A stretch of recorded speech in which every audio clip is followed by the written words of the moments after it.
जन्मों जन्मों के पाप इस मनुष्य जन्म में कैसे खत्म होंगे? जैसे रुई का पहाड़ लगाओ, एक दिया सलाई लगा दो, पूरा भस्म हो जाएगा? नहीं हो जाएगा। तो ऐसे ही ये दिया सलाई केवल भगवान के पास है, हमारे पास नहीं है, आपके पास नहीं है। भगवान ने कहा सर्वधर्मान परित्यज्य मामेकम शरणम ब्रज अहम त्वाम सर्व पापेभ्यो मोक्षयिष्यामि मा शुचः।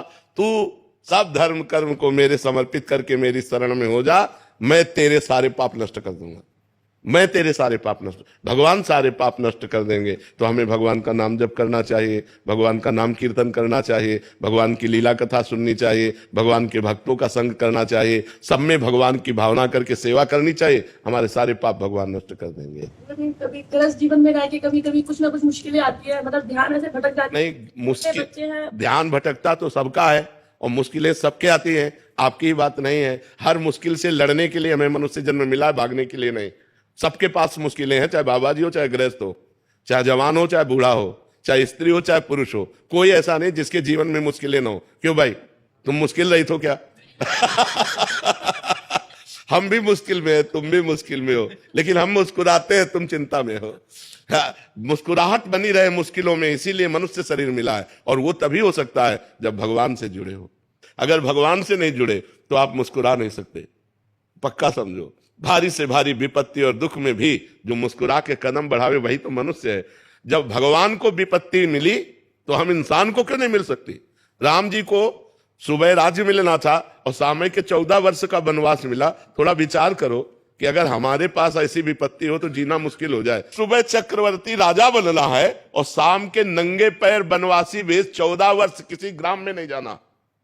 14 वर्ष तक वनवास, कंदमूल फल पे जीना, कभी रोटी दाल नहीं खाना। तापस वेश विशेष उदासी 14 वर्ष राम वनवास। कितना बड़ा कष्ट भगवान को झेलना पड़ा। फिर हम इस मृत्यु लोक में जन्म लेकर मनुष्य होकर, ऐसी समस्याएं तुम्हारे पास है नहीं। बहुत छोटी छोटी समस्याएं आती हैं, उन समस्याओं का समाधान हम विवेक के द्वारा कर सकते हैं, हम भजन के द्वारा कर सकते हैं। हर समस्या का समाधान भगवान है। अगर हम भगवान से जुड़े, भगवान का नाम जप करें तो हमारे अंदर ऐसी बुद्धि आएगी कि हम लड़ सकते हैं, हम जी सकते हैं, हम दुख में भी जी सकते हैं।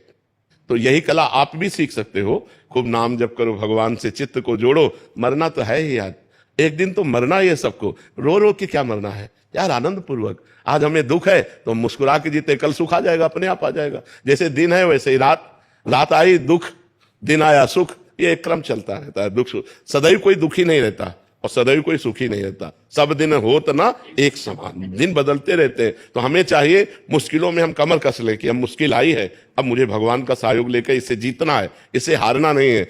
मनुष्य शरीर मिला है गलतियों को सुधारने के लिए और मुश्किलों को संभालने के लिए। हमारी जो मुश्किलें आए उनको हम विवेक के द्वारा संभालें, उनसे लड़ें, उस संघर्ष करें और संघर्ष में हम विजयी होंगे। क्योंकि भगवान का हम भजन करते हैं और भगवान का भजन नहीं करते तब तो डूब जाओगे, फिर तो मुश्किलें चाट जाएंगी।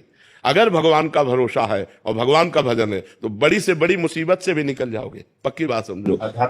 हाँ, आज अगर हम आपके सामने बोल रहे हैं, हंस रहे हैं और जी पा रहे हैं तो सच्ची मानो, शपथ पूर्वक कहते हैं, कसम पूर्वक कहते हैं कि केवल हम प्रभु की शरण में तो हम जी पा रहे हैं, जी नहीं पा सकते थे। और अब मस्त रहते हैं क्योंकि प्रभु की शरण में मरना तो एक दिन है ही यार, है? बिल्कुल मस्त रहना चाहिए। मनुष्य जीवन मस्ती के लिए मिला है। वो मस्ती तभी रहेगी जब भगवान से जुड़ोगे। अगर भगवान से नहीं जुड़े तो मस्त नहीं रह सकते।